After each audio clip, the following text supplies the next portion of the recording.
asap putih mengepul dan baunya itu wangi.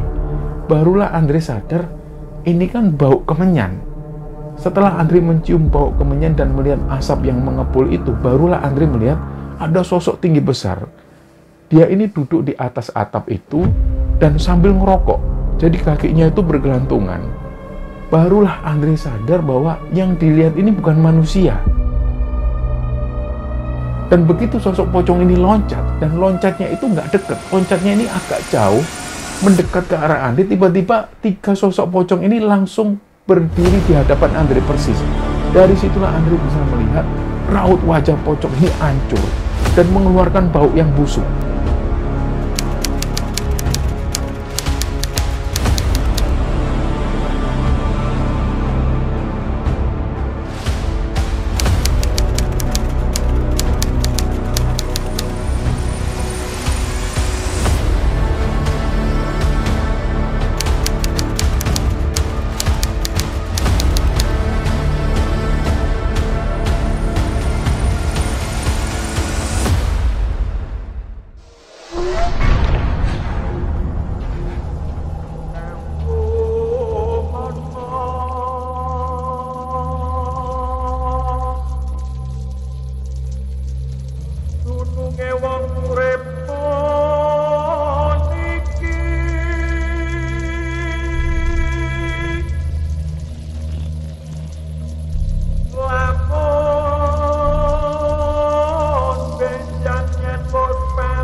Bismillahirrahmanirrahim. Assalamualaikum warahmatullahi wabarakatuh.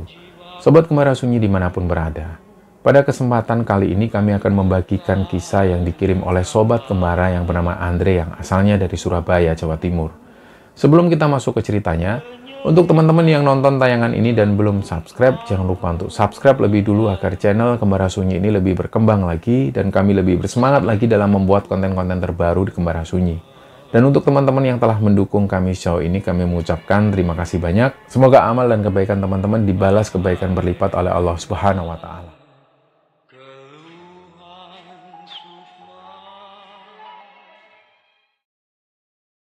Di episode kali ini, teman-teman, kami akan menceritakan sebuah cerita.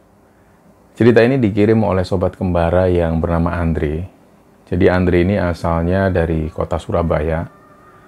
Dia cerita tentang kejadian yang pernah dialami Andre ini di sekitaran tahun 2000-an, tepatnya di tahun 2003, di mana waktu itu Andre ini pernah tinggal di sebuah kawasan, yang kawasan ini dulu masih sepi banget dan banyak sekali gangguan di sana. Nah, di tahun 1994, Andre ini menikah dengan seorang perempuan yang bernama Anggi. Anggi ini juga asalnya dari Surabaya, dan setelah menikah itu, Andre tinggal di rumah mertuanya. Jadi dia tinggal di daerah jantung kota Surabaya. Memang rumah mertua Andre ini, rumahnya itu masuk gang. Jadi untuk masuk ke rumah itu, motornya ini harus dituntun lebih dulu. Tapi meskipun demikian, rumahnya ini masih ada di jantung kota. Dekat sekali dengan pusat kota, dekat dengan rumah sakit dan lain sebagainya. Nah, di sana dia ini tinggal bersama Anggi istrinya dan juga kedua orang mertuanya. Sedangkan adik-adik Anggi waktu itu sudah menikah semua. Nah, adik-adik Anggi ini dua-duanya adalah perempuan dan keduanya sudah menikah ikut suaminya di luar kota. Dan selama Andre tinggal di sana, awalnya belum pernah ada masalah. Andre waktu itu kerja di sebuah bank swasta yang ada di Surabaya. Selain itu, Andre ini juga hobinya musik. Nah, jadi setelah pulang kerja kadang-kadang dia ngeband bersama teman-temannya. Hal itu dia lakukan sampai bertahun-tahun lamanya.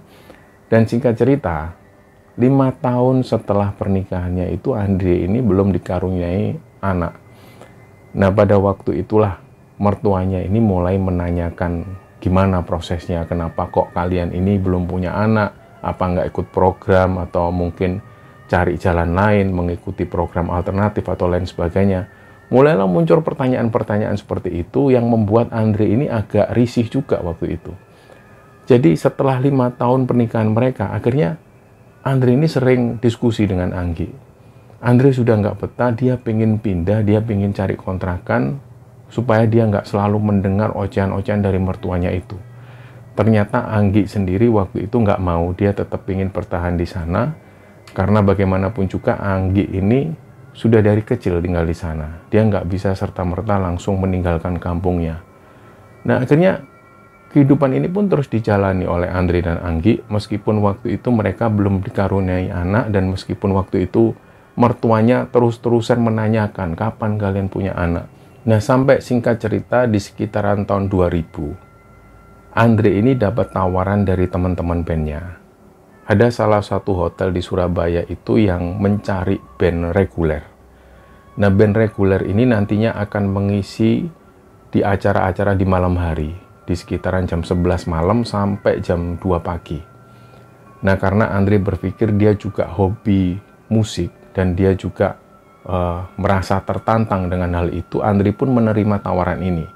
Jadi mulai tahun 2000 itu, Andre mulai reguleran di hotel tersebut. Jadi pagi hari dia kerja ke bank, dan sekitar jam 4 sore dia pulang, istirahat sebentar, sekitar jam setengah 9 malam dia langsung bersiap menuju ke hotel untuk performnya ini. Hal itu dilakukan setiap hari dan hanya libur di hari Senin.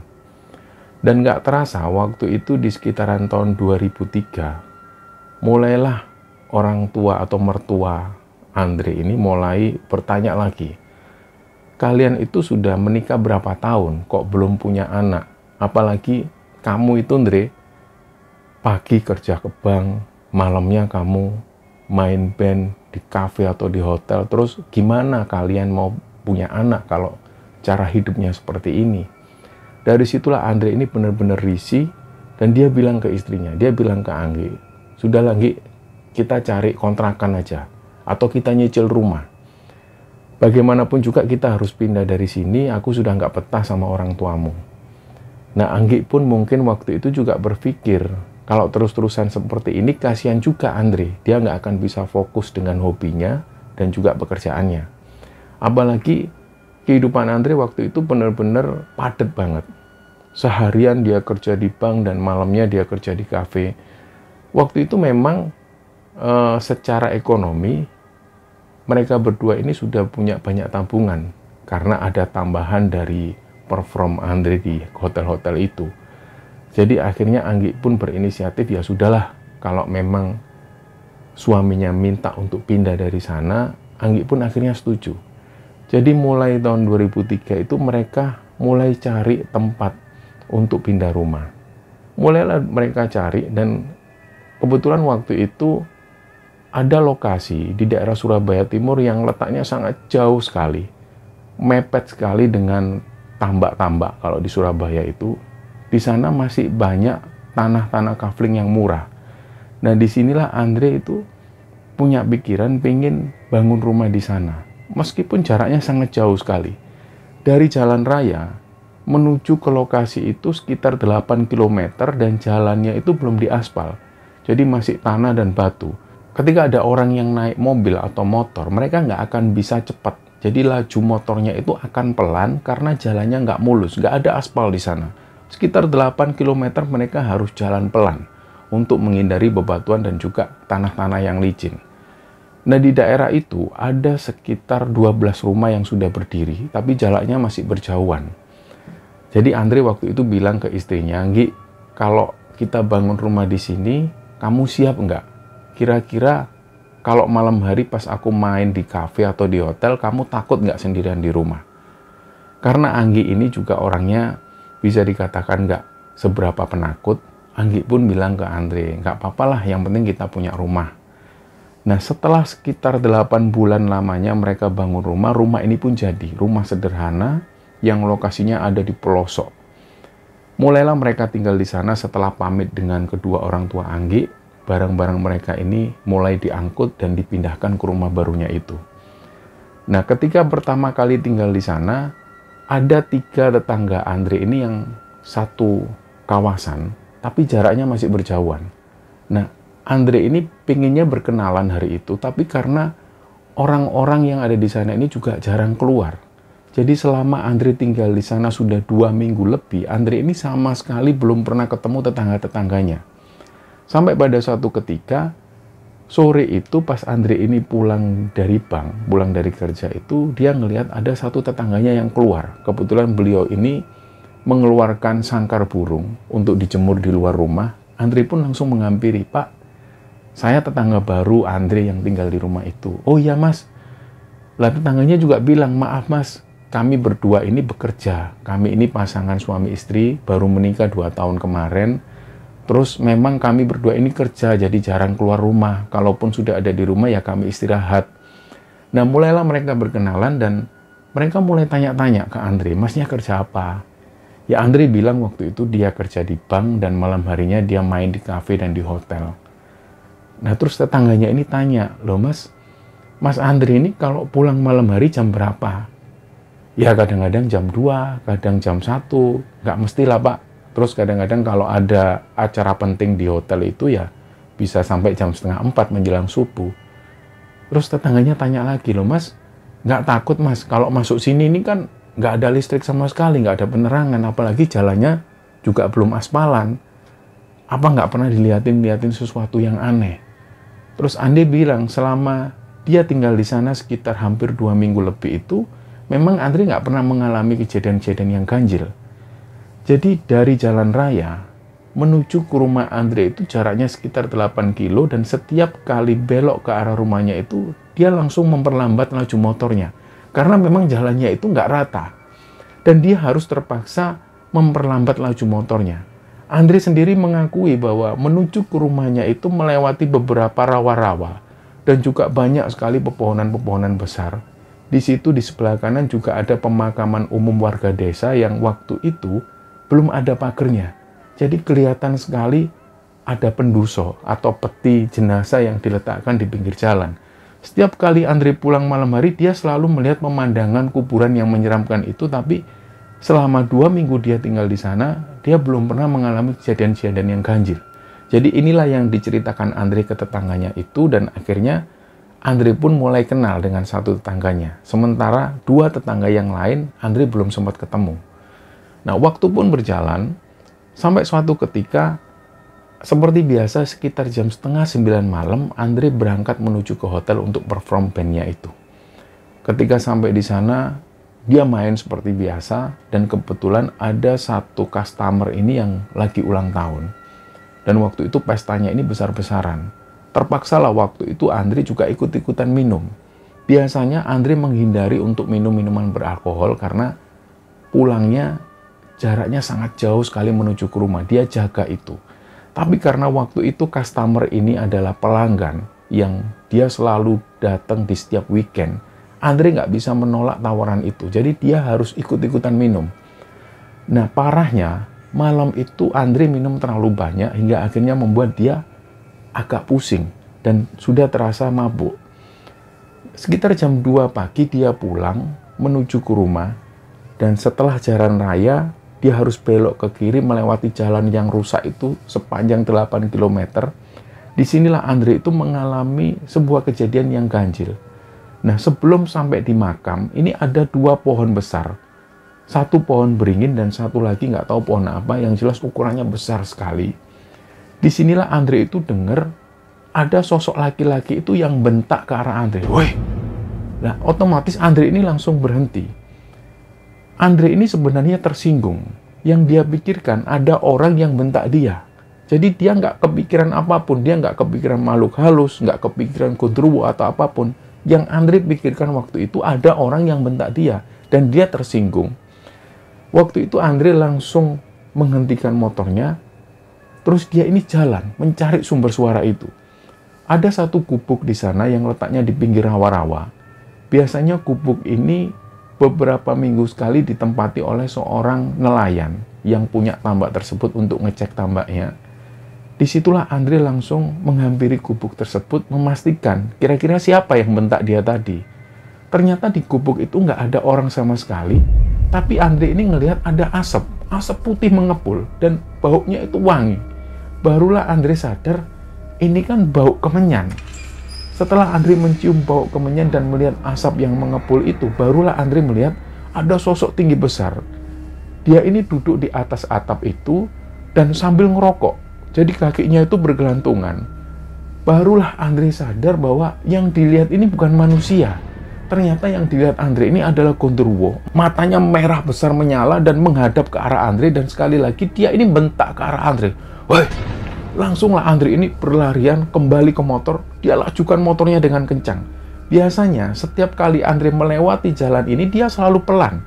Tapi setelah dia mendapat bentakan dari sosok Gondoruo ini, motornya itu dilajukan dengan kencang. Meskipun keadaannya waktu itu memang benar-benar berantakan, jalan ini nggak karu-karuan, tapi dia terpaksa harus tetap melajukan motornya dengan kencang. Nah, sesampainya di rumah, dia langsung cerita ke istrinya. Waktu itu Anggi, istrinya Andre ini agak nggak percaya, karena selama mereka tinggal di sana juga nggak pernah ada kejadian aneh, tapi kenapa kok waktu itu tiba-tiba Andre diganggu? Barulah istrinya ini tanya ke Andre, kamu mabuk ya mas? Nah, Andre pun mengakui, iya aku agak mabuk memang. Ya mungkin karena kamu mabuk tadi, jadi kamu berhalusinasi. Enggak kok, Nggi. Aku enggak terlalu mabuk terus sampai aku berhalusinasi, enggak. Memang aku benar-benar lihat ada sosok ini. Sosoknya itu benar-benar kelihatan, dia duduk di atas atap. Barulah Anggi ini percaya dengan kata-kata dari Andre, karena memang sebelum-sebelumnya Andre ini nggak pernah diganggu di situ. Nah, setelah kejadian itu, Andre nggak pernah lagi mengalami kejadian ganjil. Dan setiap kali Andre ini perform, meskipun dia minum waktu itu, dia nggak mau terlalu mabuk. Karena dia takut kalau dia mabuk dan dia pulang melewati ke arah rumahnya itu, dia akan diganggu lagi. Jadi dia jaga betul. Meskipun dia minum, dia nggak mau terlalu mabuk. Nah, pada waktu itu, dia main di kafe. Hari itu hari Sabtu malam minggu. Kebetulan kafe ini padat sekali, banyak yang datang waktu itu. Dan pulang dari sana sekitar jam 2:30 pagi. Begitu memasuki daerah rumahnya yang jalannya nggak enak itu, dia mulai memperlambat laju motornya. Dan pas waktu Andre melewati pohon besar itu, dia langsung agak waspada. Takutnya ada lagi sosok yang bentak Andre. Dia memperlambat laju motornya dan sesekali dia noleh ke arah kanan, ke arah gubuk itu. Tiba-tiba waktu itu, pas Andre noleh ke arah kanan, di depan gubuk persis ini dia ngelihat ada 3 sosok pocong. Nah, sosok pocong ini berdiri, nggak tahu apa yang mereka lakukan. Andre itu sempat berhenti sebentar ngelihat 3 sosok pocong ini. Dan begitu sosok pocong ini loncat, dan loncatnya itu nggak deket, loncatnya ini agak jauh, mendekat ke arah Andre. Tiba-tiba 3 sosok pocong ini langsung berdiri di hadapan Andre persis. Dari situlah Andre bisa melihat raut wajah pocong ini hancur dan mengeluarkan bau yang busuk. Nah, tiba-tiba motor Andre ini nggak bisa dinyalakan. Dia bingung waktu itu. Langsunglah saat itu motor ini ditinggal, si Andre ini lari. Lari sampai dia ini menemukan ada satu rumah di sana. Dia gedor-gedor lah pintu rumah ini. Nah, rumah ini kebetulan di depan itu ada warung, dan warung ini sudah tutup. Jadi pintu yang digedor Andre ini adalah pintu warung tersebut. Setelah Andre ngetuk-ngetuk nggak seberapa lama, keluarlah orang dari pintu sebelah, dari pintu rumah. Seorang ibu-ibu yang langsung tanya, ada apa mas? Ada perlu apa? Nah, Andre yang waktu itu ketakutan, dia bilang ke ibu-ibu ini, Bu, saya dilihatin pocong, Bu. Ayo mas, duduk dulu mas, diambilkanlah minum. Barulah ibu-ibu ini tanya, masnya ini rumahnya mana? Di sana Bu, masih jauh. Ini motor saya tinggal di sana, saya ketakutan. Ibunya langsung memanggil suaminya. Pak, itu loh Pak, ada anak yang baru ditakutin di sana. Bapaknya keluar, beliau pakai sarung, dan beliau terlihat baru bangun tidur. Bapak-bapak ini tanya ke Andre, ditakutin di mana mas? Di situ Pak, di pohon besar itu Pak. Beberapa waktu yang lalu itu saya sempat juga diganggu di sana. Saya dibentak, ternyata yang bentak ini ada sosok hitam besar. Oh, itu Gondoruo mas. Terus tadi ini masnya ditakutin apa? Saya dilihatin 3 sosok pocong, Pak. Oh ya sudah, lain kali mas, kalau masnya ini mau, ada jalan lain sebenarnya, nggak lewat sini. Tapi agak muter jauh, di pinggir kali, di pinggir sungai sana ada jalan. Tapi agak muter. Kalau masnya mau, Masnya muter. Nanti dari sebelum jembatan itu masnya sudah belok kiri. Itu terus ikutin sungai, terus belok ke arah kanan, ada gang kecil. Di sana melewati tambak juga. Dan nggak lama lagi nanti sampean akan masuk ke kawasan rumah sampean. Nah, Andre juga berpikir kalau lewat sana makan waktu lebih banyak. Terus akhirnya Andre ini belum ngasih jawaban. Dia masih dalam ketakutannya. Terus bapak-bapak ini tanya, terus motor sampean di mana? Saya tinggal di sana, Pak. Ya sudah, di sini aja dulu. Nunggu agak terang nanti ambil sama saya. Ya sudah, Pak. Maaf loh, Pak, ngerepoti. Sudah, enggak apa-apa, di sini dulu. Akhirnya warung bapak-bapak ini pun dibuka, Andre pun dibuatkan kopi. Disinilah akhirnya sampai sekitar jam 5 pagi, ketika matahari sudah terbit, barulah Andre dan si bapak-bapak tersebut ngambil motornya itu. Setelah ngambil motor, Andre pulang kembali ke rumah dan Anggi waktu itu sudah tanya, kenapa Mas kok pulang jam segini? Ternyata Anggi ini sudah nunggu dari jam 2 pagi. Kenapa kok Andre belum pulang? Dia bertanya-tanya. Akhirnya ceritalah Andre bahwa malam itu dia dilihatin 3 sosok pocong. Nah, hari selanjutnya, sekitar jam 9 malam, dia berangkat perform menuju ke kafe. Pada saat ada di kafe, Andre ini sudah agak bingung, dia mau pulang lewat jalan mana. Karena sebenarnya dia sudah benar-benar takut. Kejadian yang benar-benar membuat takut Andre adalah 3 sosok pocong yang wajahnya hancur itu. Dia bingung sampai sekitar jam 2 dini hari, ketika acara ini sudah selesai, Andre pun pulang. Dia sempat berhenti lama di jalan raya itu, dia bingung mau cari jalan pulang. Apakah lewat yang di sebelah sungai, atau tetap lewat jalan yang biasanya? Bingung, Andre mikir sampai sekitar 10 menitan. Barulah Andre memutuskan untuk lewat jalan di pinggiran sungai. Dia mulai lewat jalan itu dan jalannya lebih rusak dari jalan yang biasa dilewati Andre. Jalannya lebih berlumpur. Dan waktu itu karena Andre sudah terpaksa melewati jalan itu, akhirnya dia pun harus melanjutkan perjalanannya. Dan ternyata lewat jalan ini lebih lama dari jalan yang biasanya. Hampir 1 jam lebih Andre melewati jalan itu. Meskipun pada akhirnya dia pun sampai ke rumahnya, tapi pada akhirnya Andre ini sempat berpikir dia nggak akan mau lagi lewat jalan itu tadi. Karena jalannya lebih lama dan lebih rusak, dan lebih banyak lumpur di sana. Setelah itu paginya dia beraktivitas seperti biasa. Sampai pada waktu itu Andre ingat, hari itu adalah tanggal 3 September. Karena tanggal 4 itu adalah hari ulang tahunnya. Jadi di tanggal 3 itu, teman-teman kafenya atau teman-teman bandnya ini sudah merencanakan adanya pesta di sana. Teman-teman band Andre yang ada di hotel itu sudah menyiapkan kue ulang tahun. Andre pun sudah dikabari waktu itu sebelumnya bahwa nantinya ketika mereka perform di jam 12 malam akan ada ucapan selamat ulang tahun dari semua pelanggan yang ada di sana untuk Andre. Awalnya Andre ini sempat nggak mau karena dia malu. Tapi karena itu sudah jadi tradisi di sana, setiap personel band yang ulang tahun ini akan dirayakan di atas panggung. Jadi mau nggak mau Andre pun harus mengikuti tradisi itu. Sekitar jam 12 malam, ketika Andre ini perform, mereka pun berhenti. Akhirnya seluruh pengunjung kafe ini menyanyikan lagu selamat ulang tahun, dan vokalis Andre ini mengumumkan bahwa malam itu Andre ulang tahun. Mereka semua bergembira dan menyanyikan lagu selamat ulang tahun. Dan setelah acara ini berakhir sekitar jam 2 dini hari, Andre ingat betul bahwa itu adalah tanggal 4 September, hari ulang tahunnya. Andre pun pulang. Waktu itu Andre sudah nggak mau lagi melewati jalan yang di pinggir sungai. Dia lewat jalan biasa. Dan waktu itu Andre memberanikan diri. Tiba-tiba pas setelah melewati pohon besar itu, nggak ada gangguan apapun. Andre pun lega. Nah, tantangan selanjutnya adalah pada saat Andre melewati pemakaman warga. Setelah melewati pemakaman warga, nggak ada gangguan lagi. Nah, ketika ada di rawa-rawa tersebut, tiba-tiba Andre ngelihat ada sosok perempuan yang berdiri di pinggir jalan. Nah, hal ini adalah sesuatu yang aneh, yang belum pernah dilihat Andre sebelumnya. Kenapa kok ada sosok perempuan di jam seperti ini berdiri sendirian di pinggir jalan? Andre pun sempat bertanya-tanya. Ini pasti perempuan nggak bener. Jangan-jangan ini perempuan cuma buat pancingan. Nanti kalau dia berhenti, ada gerombolan-gerombolan lain yang ngerampok Andre. Jadi Andre pun bablas. Tapi pas waktu ngelewati perempuan ini, si perempuan ini langsung nyapa Andre, "Mas, minta tolong mas, minta tolong." Andre pun sempat mengabaikan. Tapi setelah melewati sosok perempuan ini, Andre tiba-tiba merasakan ada sesuatu yang beda. Kayaknya perempuan ini benar-benar minta tolong. Apa memang dia ini minta diantar pulang? Karena Andre merasa ini perempuan kayaknya benar-benar minta tolong deh. Akhirnya dia pun balik.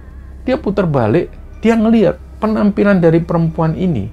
Penampilannya itu acak-acakan. Mohon maaf, persis kayak orang gila di pinggir jalan. Rambutnya berantakan dan agak kotor. Bajunya juga acak-acakan. Lah Andre tanya, "Mbaknya mau kemana?" "Mas, saya cuma mau nunjukin sesuatu." "Itu loh mas, itu loh." Si perempuan ini nunjuk sesuatu di seberang dia. Lah yang dia tunjuk, yang perempuan ini tunjuk adalah rawa-rawa. Andre sendiri bertanya-tanya, "Apa mbak, ada apa mbak?" "Itu loh mas, di sana mas, di sana." "Loh apanya di sana?" "Di sana mas, nanti masnya ke sana." "Itu loh mas, di sana, di sana." Lah Andre mulai berpikir, ini perempuan agak nggak waras. Apa mungkin ini perempuan gila? Dari sinilah Andre juga nggak mau ambil pusing. Dia langsung balik ke motor, ditinggalkanlah perempuan ini. Dan dari jalan itu Andre berpikir ini perempuan kurang waras. Dia cuma bilang di sana, di sana. Akhirnya Andre pun pulang ke rumah. Andre belum sempat cerita ke istrinya bahwa dia baru ketemu perempuan yang aneh. Setelah Andre cuci tangan, cuci kaki, dia pun tidur. Nah ternyata pada saat dia tidur, dia mimpi. Dalam mimpinya itu Andre ketemu sosok perempuan ini lagi. Tapi bajunya itu nggak lagi compang-camping. Rambutnya disisir rapi sekali. Dan bau perempuan ini wangi. Pas Andre ketemu si perempuan ini, Andre tanya, "Loh mbak, kok ketemu lagi? Mbaknya ini mau cari apa?" Terus si perempuan ini nunjuk ke satu titik lagi. Lagi-lagi yang ditunjuk perempuan ini adalah rawa-rawa. Rawa-rawa yang gelap itu, kondisi waktu itu malam hari. Jadi Andre masih bingung, mbaknya ini nunjuk apa. Terus si perempuan ini cuma bilang, "Itu loh mas, di sana, di sana." Andre pun langsung berjalan menuju ke rawa-rawa tersebut, ditemani dengan sosok perempuan ini. Jadi dia jalan. "Kenapa sih mbak, kenapa?" "Itu loh mas, di sana itu loh mas." Lah Andre pun jalan. "Mana mbak, ada apa mbak?" Terus perempuan ini nunjuk satu titik, di situ kayak ada kain yang menggumpal. Andre mulai kaget, ini apa ya? Terus Andre mendekat. "Ini kah mbak? Yang mbak maksud itu ini?" "Iya mas, itu mas, di situ mas, itu loh mas." Terus pas Andre mendekat, Andre ini kaget. Ternyata di situ dia ngelihat ada mayat perempuan. Wajah dari mayat perempuan ini adalah wajah dari perempuan yang tadi mengantar Andre ke sana. Andre pun kaget. Setelah melihat wajah dari mayat perempuan ini, Andre langsung noleh ke wajah perempuan tersebut. "Loh, kok wajahnya sama loh mbak? Ini siapa?" "Ya itu mas, itu mas. Di sana itu mas, itu mas, itu mas." Terus disitulah Andre ini sudah benar-benar ketakutan. Dia itu kalau istilah Jawanya dia ketindihan. Barulah dia dibangunkan istrinya. Waktu itu ternyata sudah jam 6 pagi. Ketika Andre dibangunkan istrinya, dia langsung bernafas ngos-ngosan. Dan keringat dingin ini semua bercucuran. Barulah istrinya tanya, "Mas, kamu mimpi apa?" Barulah Andre ini cerita. Malam itu dia ketemu sosok perempuan dan ternyata perempuan ini datang di mimpinya. Dan anehnya, kenapa kok perempuan ini nunjuk ke satu titik dan ternyata yang ditunjuk itu adalah mayat perempuan. Mayat perempuan ini adalah si sosok perempuan tersebut. Andre ini bingung, tapi waktu itu istrinya cuma bilang, "Ya sudahlah mas, namanya juga ngimpi." "Tapi Nggi, aku ketemu perempuan ini benar-benar ada. Dia itu berdiri di pinggir jalan." "Ya sudahlah, namanya juga kamu mungkin takut terus kebawa mimpi." Akhirnya pagi itu seperti biasa Andre berangkat ke kantor. Dia kerja seperti biasa. Nah kebetulan di kantor itu dia punya teman namanya Wahyu. Dia biasa dipanggil Mas Wahyu. Mas Wahyu ini memang punya kelebihan-kelebihan semacam itu. Jadi waktu itu Andre ini berinisiatif untuk tanya hal ini ke Mas Wahyu. Diceritakanlah dari awal bahwa dia ketemu dengan sosok perempuan, bajunya compang-camping dan dia nunjuk di sana, sampai kemudian diceritakan juga oleh Andre bahwa dia ketemu perempuan ini di mimpinya dan ternyata perempuan ini nunjuk satu titik, ternyata dia melihat mayat. Semua diceritakan ke Mas Wahyu dan Mas Wahyu waktu itu kaget. "Dre, itu bisa jadi petunjuk, Dre. Bisa jadi perempuan ini mau minta tolong ke kamu. Ah, enggak mas, perempuan ini orang gila mas. Oh, menurutmu itu orang gila? Iya mas, wong dia ini pakainya compang-camping. Ya sudahlah, nanti kalau ada apa-apa lagi kamu cerita ke aku ya Andre.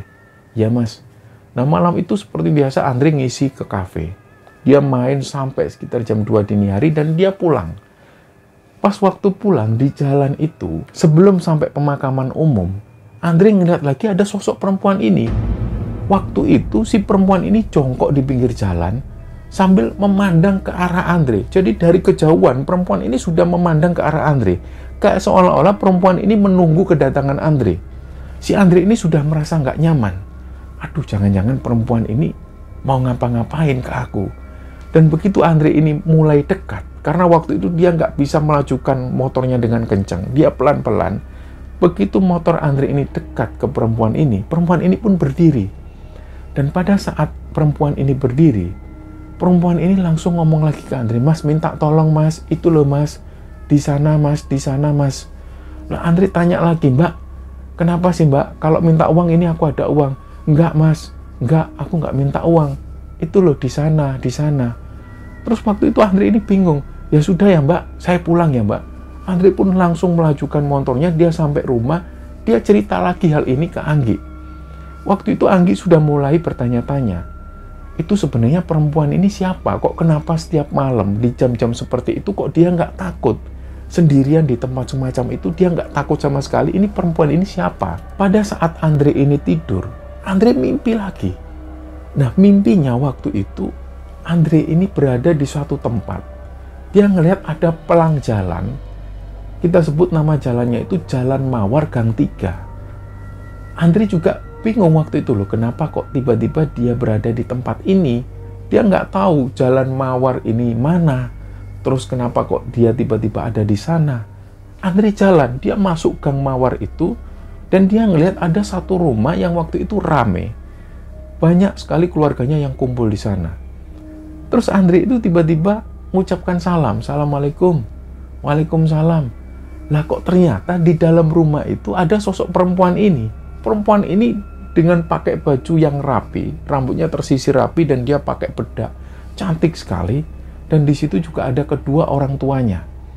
Nah Andre itu langsung masuk karena ngelihat si sosok perempuan ini. Apalagi perempuan itu waktu itu langsung mengizinkan Andre masuk. Monggo mas, masuk mas. Ini kebetulan ada dua orang tua saya. Andre pun masuk, dia duduk di lantai, ditemani kedua orang tua si perempuan ini. Langsunglah si perempuan ini bilang ke Andre, ini loh mas bapak saya, rumah saya ini di sini. Bapak saya ini namanya Pak Suseno, ibu saya ini namanya Bu Munarsi. Kalau masnya ke sini ya temui bapak saya ini Pak Suseno ini. Dan setelah itu bapaknya ini cuma senyum ke arah Andre, begitupun juga ibunya. Setelah itu perempuan ini bilang, ya sudah masnya pulang mas, sudah ditunggu istrinya. Andre keluar dari rumah, tiba-tiba dia terbangun dari mimpinya. Dia cerita lagi ke istrinya, ini aku mimpi apa Yonggi, kok aneh gini? Ya mana aku tahu, kok sudah 2 hari ini kamu mimpi hal yang sama terus. Langsunglah Andre ini buru-buru berangkat ke kantor dan dia temui lagi si Wahyu. Andre cerita lagi. Setelah mendengarkan cerita dari Andre, barulah Wahyu ini menanggapi mimpi Andre itu dengan serius. Andre, pulang kerja nanti, kita cari aja alamat Jalan Mawar Gang 3 itu tadi. Terus si Andre ini bilang ke Wahyu, itu apa emang di Surabaya mas? Ya makanya nanti kita tanya ke teman-teman kantor, mungkin ada yang tahu Jalan Mawar itu di mana. Nah setelah mereka tanya, sekitar jam 3 sore mereka dapat jawaban, ada salah satu karyawan kantor itu yang rumahnya di area sana. Dan dia tahu Jalan Mawar itu di mana. Lokasinya ada di Surabaya, tapi dekat sekali dengan Sidoarjo. Barulah setelah pulang kerja mereka ke sana. Disamperilah waktu itu Jalan Mawar Gang 3. Dan yang ada dalam mimpi Andre itu persis. Padahal sebelum-sebelumnya Andre belum pernah sama sekali mengunjungi Jalan Mawar itu. Tapi mimpi yang dialami Andre ini persis sekali. Jalannya seperti itu dan pelang jalannya juga berwarna hijau persis sekali. Dia masuk, yang dilihat juga banyak sekali pot-pot atau tanaman-tanaman yang ditaruh warga di pinggir jalan. Suasananya persis seperti ada di mimpinya Andre. Dan dia ngelihat di sebelah kanan ada rumah yang waktu itu terbuka. Dan Andre ingat-ingat lagi, ini rumah dari perempuan tersebut. Yang dalam mimpi Andre ini persis seperti itu. Temboknya itu berwarna putih. Dan disinilah Andre itu tanya, "Assalamualaikum." Keluarlah seorang ibu-ibu. Dan Andre yakin ibu-ibu ini adalah ibu dari sosok perempuan yang ada di mimpinya Andre. Dan Andre waktu itu langsung tanya, "Bu, ini bener rumahnya Pak Suseno?" "Oh iya mas, tapi bapak masih keluar. Masuk dulu mas." Setelah Andre ini masuk, sang ibu ini menyuguhkan teh kepada Andre dan juga Wahyu. Terus si ibu-ibu ini tanya, "Kedatangan mas ke sini ini ada perlu apa?" Barulah Andre ini cerita tentang pengalaman yang dialami itu. Dia ketemu sosok perempuan dan dia mimpi sosok perempuan itu sampai akhirnya dia dibawa ke rumah tersebut. Si ibunya langsung cerita, "Iya mas, ini sebenarnya anak kami itu namanya Santi. Dia itu kerja di Surabaya. Terus biasanya kalau setiap Sabtu Santi ini pulang. Lah Santi ini kok tumben-tumbennya hari Sabtu itu nggak pulang. Kita tunggu sampai hari Senin. Terus Senin itu bapaknya ini menuju ke pabrik, ngecek keberadaannya Santi. Ternyata Santi ini nggak masuk kerja. Lah bapaknya juga mulai khawatir.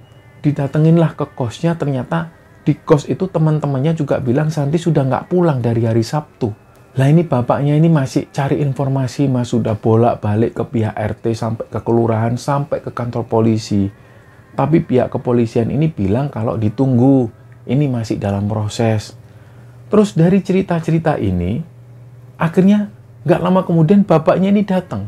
Dan sekali lagi Andre dan Wahyu itu juga cerita. Bahkan di situ Wahyu juga menjelaskan ke bapak dan ibunya Santi bahwa mimpi yang dialami Andre ini jangan-jangan menjadi petunjuk. Jadi mereka sudah berencana untuk mendatangi TKP. Jangan-jangan yang ada di mimpi Andre ini benar bahwa yang dilihat Andre waktu itu adalah mayat Santi. Tapi keluarga dari Santi ini nggak mengharapkan hal itu.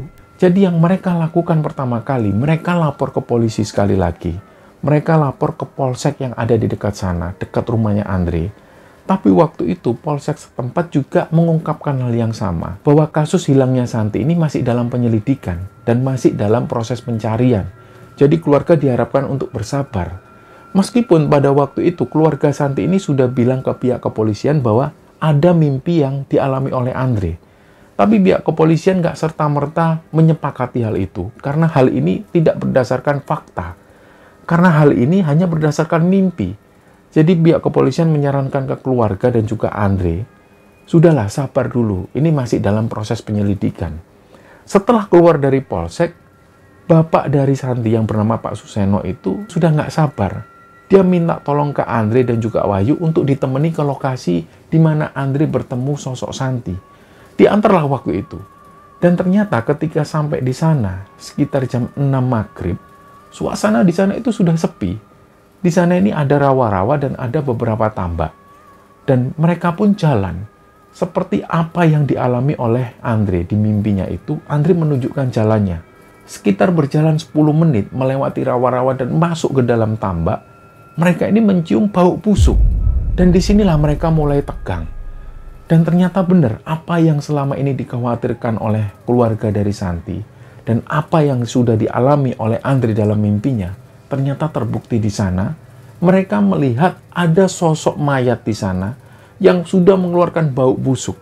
Dan betapa kagetnya ketika keluarga ini mengetahui bahwa mayat tersebut adalah mayatnya Santi. Setelah tahu bahwa mayat ini adalah mayat anaknya, Ibu Santi dan juga bapaknya itu menangis histeris. Dan waktu itu Andre dan juga Wahyu bilang ke bapak dan ibunya, "Sudah Bu, jangan mendekat dulu, kita lapor ke polisi." Akhirnya singkat cerita mereka pun lapor ke pihak kepolisian. Dan secepat itu juga warga yang ada di sana, terutama dari luar wilayah tersebut, ini langsung berdatangan. Mereka ingin melihat mayat Santi yang tergeletak di sana. Dan setelah mayat ini dievakuasi, mulailah dilakukan penyelidikan. Singkat cerita, beberapa hari kemudian mulai kasus ini terkuak. Ternyata yang membunuh Santi ini adalah pacarnya sendiri. Pacar Santi ini sama-sama kerja di pabrik tersebut dan mereka sudah pacaran hampir sekitar 8 bulan. Menurut keterangan dari teman-teman Santi, pacar Santi ini memang sering sekali kasar ke Santi. Dan pacarnya ini sering diwanti-wanti oleh teman-teman yang lain supaya nggak kasar. Tapi itu pun nggak merubah kebiasaan pacarnya Santi. Dia tetap kasar ke Santi. Sampai pada akhirnya ketika Santi ini nggak masuk kerja, mulailah teman-temannya juga sudah curiga. Karena pada saat Santi nggak masuk kerja, pacarnya ini pun juga nggak masuk kerja. Dan pada saat polisi melakukan penangkapan terhadap pacar Santi ini, dia ditemukan di daerah Kalimantan. Dia sudah lari ke sana. Dan sampai pada akhirnya, setelah kasus ini terungkap, beberapa hari kemudian, Andre ini mimpi lagi. Dia mimpi ketemu sosok Santi, tapi waktu itu Santi ini berpakaian yang serba mewah. Dia mendatangi Andre dan langsung bilang ke Andre, "Mas, makasih ya mas." Kayak benar-benar sudah akrab. Dia ngomong ke Andre seperti kayak teman lama. "Mas, makasih ya mas, kamu sudah bantu. Kamu sudah nunjukin di mana mayatku. Pokoknya aku nggak bisa balas apapun. Makasih ya mas." Setelah itu Santi ini pun pergi. Dan setelah kejadian itu, Andre ini sudah lama sekali nggak melewati jalan itu lagi karena dia masih trauma. Meskipun dia harus menempuh jarak yang agak jauh, Andre lebih memilih lewat jalan yang lain karena dia masih trauma. Barulah sekitar beberapa bulan kemudian, Andre berani lagi melewati jalan itu. Dan setelah bertahun-tahun lamanya, sampai cerita ini diturunkan, Andre masih tinggal di sana bersama istrinya, dan saat ini dia sudah mempunyai 1 orang anak. Nah, menurut Andre, daerah sekarang yang ditempati Andre ini sudah ramai sekali. Banyak sekali perumahan-perumahan yang sudah berdiri di sana. Dan dulu ada pohon besar dan juga tambak-tambak ini sudah berubah menjadi perumahan. Jadi lokasi yang dulunya sangat sepi sekali, sekarang sudah menjadi ramai dan banyak perumahan yang berdiri di sana. Dan kabarnya rumah-rumah atau perumahan yang ada di sana ini harganya sangat tinggi sekali. Nah, cerita inilah teman-teman yang dibagikan oleh Andre kepada Kembara Sunyi. Kami mengucapkan terima kasih kepada Andre yang telah membagikan kisahnya kepada Kembara Sunyi, dan semoga kisah ini bisa kita ambil hikmah dan bisa kita ambil pelajaran di dalamnya. Mohon maaf kalau ada salah-salah kata. Wassalamualaikum warahmatullahi wabarakatuh.